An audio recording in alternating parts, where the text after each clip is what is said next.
Hello, my dear friends. This is Rabbi Aharon Dobinsky coming to you today from the holy city of Yerushalayim, Jerusalem, Israel. I want to talk to you about something today that I think we sometimes take too for granted, and it cannot be taken for granted. It's extremely important to us and to the way we live our lives. I'm talking about the thing we all know as Shabbat. Shabbat, Shabbos, whatever you want to call it. But what it is a day of rest. Now, let's go back in time to when Hashem created the universe. He created all the things. He created the heavens, the earth, the seas, animals, birds, fish, people, etc., etc. And the day after he finished creating man, he rested from his work because he was exhausted. I'm sorry, I can hardly say that with a straight face. He was exhausted. The creator of the universe, who just got done creating an entire universe, this is what he could do, but he's exhausted today. That wasn't for him. It was to set an example. It was a template. It is for us, and for us throughout all of our lives, a day of rest.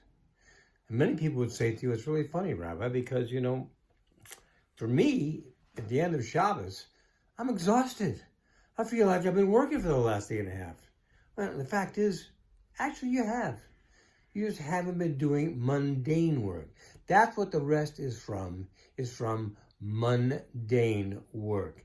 This is work that you do every day. Going to work, playing with papers, being on the phone, working on the computer. How could Hashem have even seen the possibility that we would need a day like this? And we do. Most people you talk to will tell you, how did we ever get along? How would we ever get along without Shabbat? Because the fact is, Shabbat is a day of rest. We don't get to have phones. We don't get to have computers. We don't get to have the TV or the radio or anything else. We actually have every excuse taken away from us, which gives us the reason to spend time in the way that is most important. First of all, being with the people that we care about and spending quality time with them, not being distracted with other things. It's not just for the people. That is also, it gives us the ability to spend time in learning so we can become more versed in the life that we're supposed to live and be able to live it better. Because of all these things, this is what we have to deal with every Shabbos. It's important we have this. As a matter of fact, it says in the Amidah on Saturday morning, it says that it was only given to the children of Israel. It wasn't given to the other nations of the world. So should they not have Shabbos? Should they just go ahead and do whatever they want? Well, the fact is they can go ahead and do whatever they want, but understand where we are headed in the long term. The long term is a life where everybody recognizes Hashem for who he is, and everybody lives the laws they're supposed to live, and we bring people in. That's important to remember because that's a part of our growth process, and we need to take other people with us. We can't just go alone. If you go through this life and you never touch another life, it's been a waste. You need to be able to look back and say, I didn't do all that I could have done, but I did all that I tried to do. I tried to make it a better world. I tried to make it so that people were better versed in their life that they're supposed to live, and I can help them to live that life if I work at it a little bit more.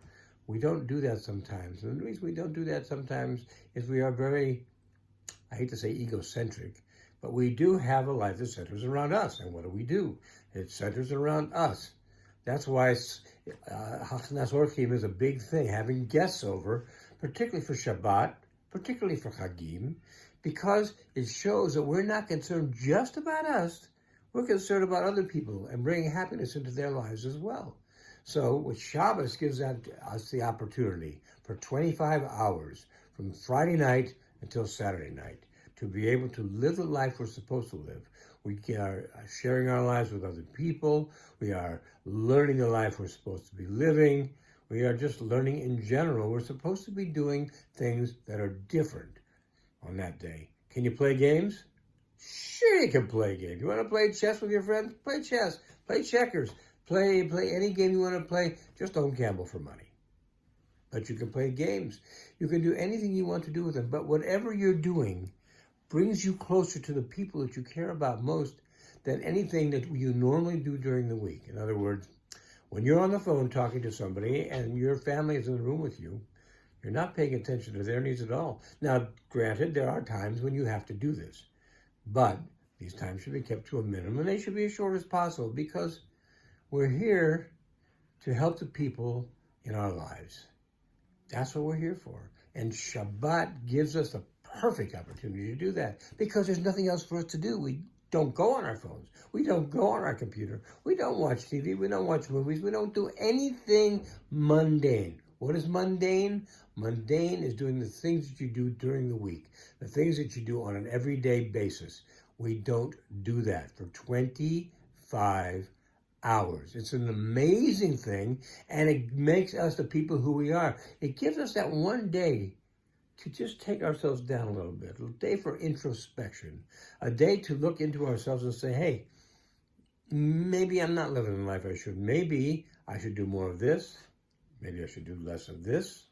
But it gives us that time, because we are not being held by any of the things that we normally are taken away from this for in a normal daily life. We don't do it. We're not distracted like we are normally. Our focus is totally on Shabbat, the people around us, our neighbors, our friends, the people we daven with. This is what we have to think about, because Shabbat gives us that opportunity, which maybe we don't feel like we have other days. You could do this any day. Try it, though, sometime. Try it and see how you feel about not having a phone, not having a computer, not having all the things you're used to having every day. You can't go on social media. You can't go and find out what is the news. It doesn't really matter. As a friend of mine used to always say, I don't really worry about the news, because I figure if it gets bad enough, someone will come and tell me. And he's right. Someone will come and tell you, or you'll know, or there'll be nothing you can do about it anyway. In any of these cases, you are still complete.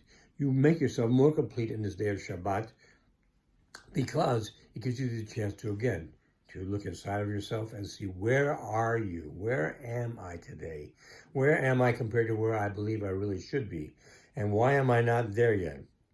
What do I need to do when Shabbat is over, particularly to bring myself to the place where I'm supposed to be? What can I do on Shabbat to help bring me to there? The only answer on Shabbat is the things that you'll learn. So think about, what am I missing? What am I not getting? Maybe I don't get Shabbat enough. Maybe I should read about Shabbat. There are some exceptional books on Shabbat. Read them, learn from them, and they'll tell you the reasons why we do some of the things that we do.